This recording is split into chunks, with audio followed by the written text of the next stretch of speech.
মৰমৰ ছাত্ৰ-ছাত্ৰীসকল আজি তোমালোকৰ লগত সময় পৰীক্ষাৰ গণিতৰ এখন প্ৰশ্নকাকতৰ প্ৰশ্নবোৰ আলোচনা কৰিম। এখন যোৰহাট জিলাৰ এখন প্ৰশ্নকাকত সময় পৰীক্ষাৰ আমি এই চুটি প্ৰশ্নখিনি সমাধান কৰিবলৈ চেষ্টা কৰিম। প্ৰথম প্ৰশ্ন চাওঁচোন আমি তলত দিয়া প্ৰশ্নবোৰৰ শুদ্ধ উত্তৰটো বাছি উলিওৱা। 1 নম্বৰটো দিছে যুগ্ম মৌলিক সংখ্যাটো হ'ল ইয়াত আছে 3 4 0 2 যুগ্ম মৌলিক সংখ্যাটো হ'ল 2 2 নম্বৰটো ইয়াৰ শুদ্ধ উত্তৰ। 2 নম্বৰ প্ৰশ্ন 1 কিলোগ্ৰাম সমান কিমান গ্ৰাম আমি জানো যে 1 কিলোগ্ৰাম সমান 1000 গ্ৰাম ইয়াত C নম্বৰটো শুদ্ধ উত্তৰ। তলৰ কোনটো সংখ্যা 4 ৰে বিভাজ্য 4 ৰে বিভাজ্যতাৰ নিয়ম হ'ব কি আমি সংখ্যাটোৰ শেষৰ দুটা অংক চাব লাগিব। শেষৰ দুটা অংক যদি 4 ৰে বিভাজ্য হয় তেতিয়াহ'লে সেই সংখ্যাটো 4 ৰে বিভাজ্য হ'ব, নহ'লে শেষৰ দুটা অংক যদি শূন্য থাকে তেতিয়াও গোটেই সংখ্যাটো 4 ৰে বিভাজ্য হ'ব। এতিয়া আমি চাওঁ এইটো 11016 ইয়াৰ শেষৰ অংক দুটা আছে 16 16টো যদি আমি 4 হৰণ কৰোঁ 4 4 গুণ 16 গতিকে 11016 সংখ্যাটো 4 ৰে বিভাজ্য হ'ব। এই নম্বৰটো ইয়াৰ শুদ্ধ উত্তৰ। 3 আৰু 6ৰ গসাগু কিমান 3 আৰু 6ৰ গসাগু বুলি ক'লে আমি হ'ব 3 গুণ 3 আকৌ 3 2 গুণ 6 3 আৰু 6 গসাগু হৈ গ'ল 3 গতিকে শুদ্ধটো হ'ব অপশ্যন বি। 8ৰ গুণিতকৰ সংখ্যা অপশ্যন দিয়া আছে 3 4 10 অসংখ্য 8ৰ গুণিতকৰ সংখ্যা হ'ব অসংখ্য ডি নম্বৰটো ইয়াৰ শুদ্ধ উত্তৰ। তলৰ কোনযোৰ সংখ্যা পৰস্পৰ মৌলিক সুধিছিলে অপশ্যন দিয়া আছে 15 20 18 81 30 আৰু 415 112 আৰু 113 গতিকে পৰস্পৰ মৌলিক সংখ্যা হ'বলৈ সংখ্যা দুটাৰ মাজৰ সাধাৰণ উৎপাদক অকল একৰ বাহিৰে বেলেগ থাকিব নালাগিব। আমি যদি চাওঁ ডি নম্বৰটো 112 আৰু 113 এইকেইটাৰ সাধাৰণ উৎপাদক অকল একৰ বাহিৰে বেলেগ সংখ্যা নাই গতিকে পৰস্পৰ মৌলিক সংখ্যাটো হ'ব অপশ্যন ডিটো। তাৰপিছৰ প্ৰশ্নটো অসংখ্য ৰেখা অংকন কৰিব পাৰি দুটা বিন্দুৰ মাজেৰে এটা বিন্দুৰ মাজেৰে তিনিটা বিন্দুৰ মাজেৰে 10টা বিন্দুৰ মাজেৰে অসংখ্য ৰেখা অংকন কৰিব পাৰি এটা বিন্দুৰ মাজেৰে বি নম্বৰটো ইয়াৰ শুদ্ধ উত্তৰ। তাৰপিছৰ প্ৰশ্নটো সুধিছে তলৰ কোনটো এটা বন্ধ বক্ৰ আমি এটা ছবিকেইটা চাওঁ এই গোটেইকেইটা খোলা বক্ৰ এ বি আৰু ডাব্লিউ ডি নম্বৰটো খোলা বক্ৰ বন্ধ বক্ৰটো হ'ল অপশ্যন C2। পূৰ্ণ সংখ্যা যোগাত্মক অভেদ হ'ল 0 এই নম্বৰটো ইয়াৰ শুদ্ধ উত্তৰ। তাৰপিছত কৈছে 10/7 11/9 25/20 আদি উদাহৰণ হ'ল এইটো প্ৰকৃত ভগ্নাংশ নে মিশ্ৰ ভগ্নাংশ নে অপ্ৰকৃত ভগ্নাংশ সুধিছে। এইকেইটা হৈছে আমাৰ অপ্ৰকৃত ভগ্নাংশ কাৰণ লবটো হৰতকৈ ডাঙৰ হৈছে। ইয়াত লব হৈছে 10 ইয়াত 7 হৈছে হৰ লবটো হৰতকৈ ডাঙৰ হৈছে এইকেইটা হ'ব অপ্ৰকৃত ভগ্নাংশৰ উদাহৰণ চি নম্বৰটো ইয়াৰ শুদ্ধ উত্তৰ। তাৰপিছত কৈছে আমাক 10 কোটিত কিমানটা অংক আছে আমি যদি হিচাপ কৰোঁ একক দশক শতক হাজাৰ অযুত লাখ নিযুত কোটি 10 কোটি হ'ব একক দশক শতক হাজাৰ অযুত লাখ নিযুত কোটি গতিকে অংক কেইটা হৈছে আমাৰ 1 2 3 4 5 6 7 8 9 গতিকে 9টা অংক আছে। তাৰপিছত কৈছে -6তকৈ ডাঙৰ অখণ্ড সংখ্যাটো হ'ব আমি যদি চাওঁ 0 -1 -2 -3 -4 -5 -6 -1 -2 -3 -4 -5 -6 -6তকৈ যেতিয়া সংখ্যা ৰেখাটোলৈ আমি সোঁফালে গৈ থাকিম সংখ্যাবোৰ ডাঙৰ হৈ গৈ থাকে। -6তকৈ -5টো ডাঙৰ এনেকৈ -6তকৈ -4 -3 -2 গোটেইকেইটা ডাঙৰ 0টো ডাঙৰ -6তকৈ 0টো ডাঙৰ গতিকে ইয়াত আছে অকল 0 -6তকৈ ডাঙৰ অখণ্ড সংখ্যাটো হ'ব 0 বাকী -7 -9 -10 এইকেইটা -6তকৈ সৰু। তাৰপিছৰ প্ৰশ্নটো শুদ্ধ উক্তিটো বাছা এটা ত্ৰিভুজৰ দুটা কোণ সমকোণ থাকিব পাৰে এইটো অশুদ্ধ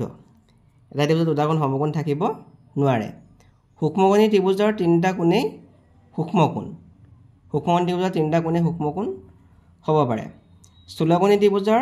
তিনিটা কোণেই স্থূলকোণ এইটো অশুদ্ধ ওপৰৰ এটাও নহয় এইটো অশুদ্ধ। সূক্ষ্মকোণী ত্ৰিভুজৰ তিনিটা কোণেই সূক্ষ্মকোণ এইটো শুদ্ধ বি নম্বৰটো ইয়াৰ শুদ্ধ। তলৰ কোনটোৰ মান অনিৰ্ণয় ইয়াৰ অনিৰ্ণয় মানটো হৈছে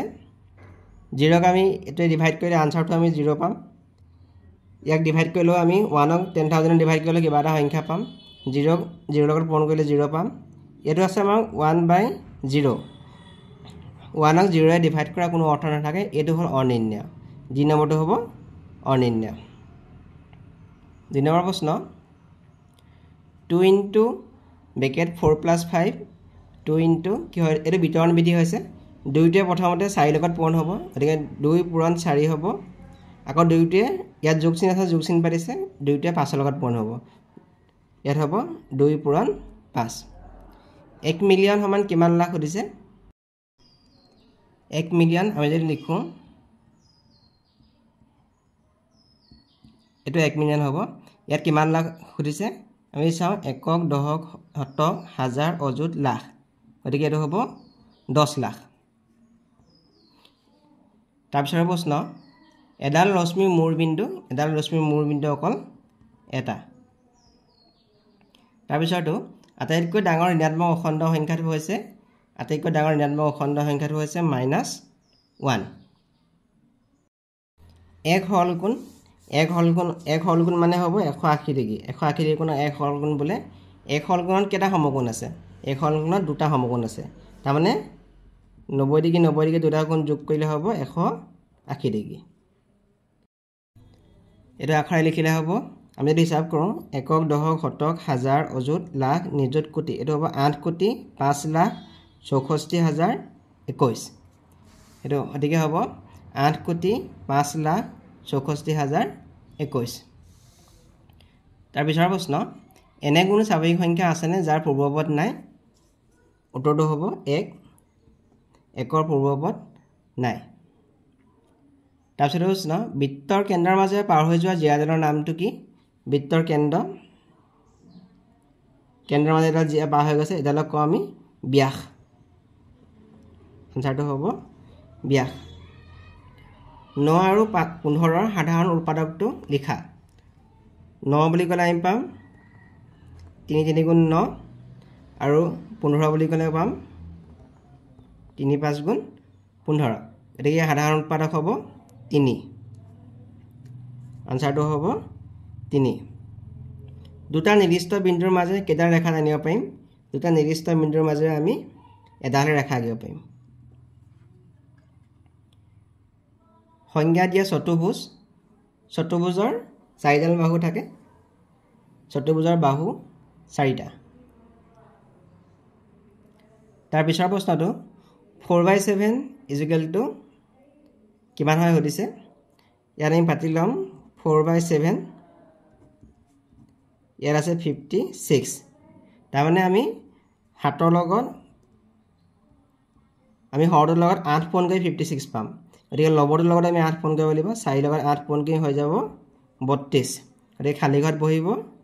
32 ডাঙৰ আৰু সৰু চিন বহুৱা সুধিছে ইয়াত 7 টো -6 তকৈ ডাঙৰ গতিকে ইয়াত 7 ৰ ফালে ডাঙৰ চিনটো বহিব -3 আৰু 0 এড কৰিলে হ'ব -3 হ'ব স্থূলকোণ এটাৰ উদাহৰণ দিয়া 90 ডিগ্ৰীকৈ ডাঙৰ কোণক স্থূলকোণ বোলে আমি যদি উদাহৰণ দিওঁ 120 ডিগ্ৰী যিকোণ দিব পাৰো আমি 180 ডিগ্ৰীলৈকে যিকোনো আমি কোণ দিব পাৰিম তলৰ মিশ্ৰ ভগ্নাংশটোক অপ্ৰকৃত ভগ্নাংশলৈ নিয়া 2/4 আছে 2/4 2টো 4 লগত পূৰণ হ'ব আৰু 1টো যোগ হৈ যাব তাৰ মানে হৈ গ'ল 2 4 গুণ 8 8 যোগ 1 ঘৰত থাকিলে 4 তাৰ মানে হ'ব 4/9 এটা অপ্ৰকৃত ভগ্নাংশ নিলে হ'ব 9/4 ছয়ৰ প্ৰশ্নৰ তলত দিয়া সংখ্যাবোৰ ৰোমান সংখ্যাত লিখা 40 টো আমি লিখিবলৈ হলে আমি লিখিব পাৰিম XL মানে 40 বুজাব কাৰণ L মানে হ'ব 50 L মানে হ'ব 50 X মানে হৈ গ'ল 10 যদি আমি XL হিচাপে লিখো 50 - 10 তাৰ মানে হ'ব 40 তাৰপিছত কৈছে 225 আমি 100 টো আমি বুজাম C এ 200 বুলি ক'লে আমি C ছে দুটা দি দিম 200 10 10 20 X মানে 10 আৰু V মানে হ'ল 5 গতিকে 225টো আমি এতে বুজাব তলত দিয়া সংখ্যা দুটাৰ প্ৰথম 4টা সাধাৰণ গুণিতক উলিওৱা 5 আৰু 10 4টা সাধাৰণ গুণিতক হ'ব আমি যে নিয়তা মাতো 10 হ'ব 20 হ'ব 30 হ'ব আৰু 40 হ'ব এটা প্ৰথম 4টা সাধাৰণ গুণিতক হ'ব এইটা 8 নম্বৰ প্ৰশ্ন সংখ্যাবোৰ ঊৰ্ধ্বক্ৰমত সজোৱা ঊৰ্ধ্বক্ৰম মানে হ'ল সৰুৰ পৰা ডাঙৰলৈ আমি যেটো সৰুৰ পৰা ডাঙৰলৈ সজাও ইয়াত একেবাৰে সৰুটো হৈ যাব -10 তাৰপিছত হ'ব -7 তাৰপিছত -2 0 3 4 এটো হল এইটা সংখ্যাৰ ঊৰ্ধ্বক্ৰম -10 টো একেবাৰে সৰু -7 তাতকৈ ডাঙৰ -2 তাতকৈ ডাঙৰ 0 তাতকৈ ডাঙৰ 3 তাতকৈ ডাঙৰ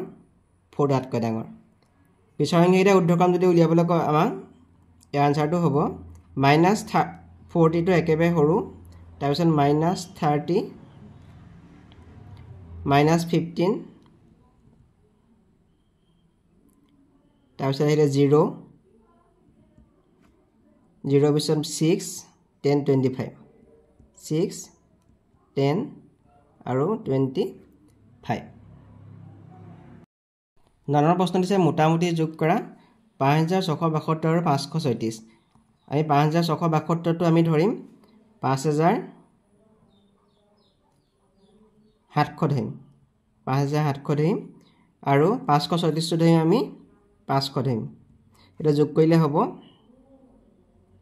0 0 7 পাছে 12 2 1 একে পাছে 6200 তাৰছত দিছে ছুটি হৰণ পদ্ধতিয়ে লসাগু উলিওৱা 12 16 আৰু 18 ছুটি হৰণ পদ্ধতিয়ে 12 16 18 2 এ কৰিলে 2 6 গুণ 12 2 8 গুণ 16 2 9 গুণ 18 এতিয়া আমি যদি 3 এ কওঁ 3 2 গুণ 6 3 8 টো খন নাযায় নামি আহিলে 3 3 গুণ 9 আকৌ যদি আমি 2 এ কৰোঁ 2 গুণ 2 2 4 গুণ 8 3 জন হৰণ নাযায় গতিকে ইয়াৰ লসাগু হ'ব 2 পূৰণ 3 পূৰণ 2 পূৰণ 4 পূৰণ 3 2 3 গুণ 6 6 2 গুণ 12 36 36 আৰু 4 গুণ কৰিলে 6 4 গুণ 24 4 6 4 4 2 12 14 144 ইয়াৰ লসাগু হৈ গ'ল 144 তাৰপিছত দিছে আমাক 20 25 আৰু 30 এটো কৰিলে হ'ব 20 25 আৰু 30 5 এ কৰিলে 5 4 গুণ 20 5 5 25 5 6 গুণ 30 আকৌ যদি আমি 2 এ কৰোঁ 2 2 গুণ 4 2 3 গুণ 6 ইয়াৰ লসাগু হৈ গ'ল 5 পূৰণ 2 পূৰণ 2 পূৰণ 5 পূৰণ 3 তাৰমানে হৈ গ'ল 5 2 গুণ 10 5 গুণ 10 300 হৈ যাব ইয়াৰ লসাগু হৈ গ'ল 300 সৰল কৰা দিছে 15 -12 +20 -30 আমি ইয়াত 15 +20 আগলৈ আনি লৈছো -12 আৰু -30 আছে গতিকে মাইনাস চিন দি 12 + 30 লিখিম এতিয়া হৈ যাব 15 লগত 20 যোগ কৰিলে হ'ব গ'ল 35 12 লগত যদি আমি 30 যোগ কৰোঁ 0 2 3 1 4 42 গতিকে আমি 42 ৰ পৰা আমি 35 বিয়োগ কৰিলে হ'ব 7 আনসাৰটো হ'ব -7 এই আনসাৰটো হৈ গ'ল -7 আমি এই বি নম্বৰটো চাওঁ -8 যেতিয়া আমি ব্ৰেকেট ভাগিম এই প্লাস এ মাইনাস এ হৈ যাব -8 হৈ গ'ল -5 হৈ গ'ল -7 হৈ গ'ল প্লাস এটো হ'ব -13 আনসাৰটো হ'ব -13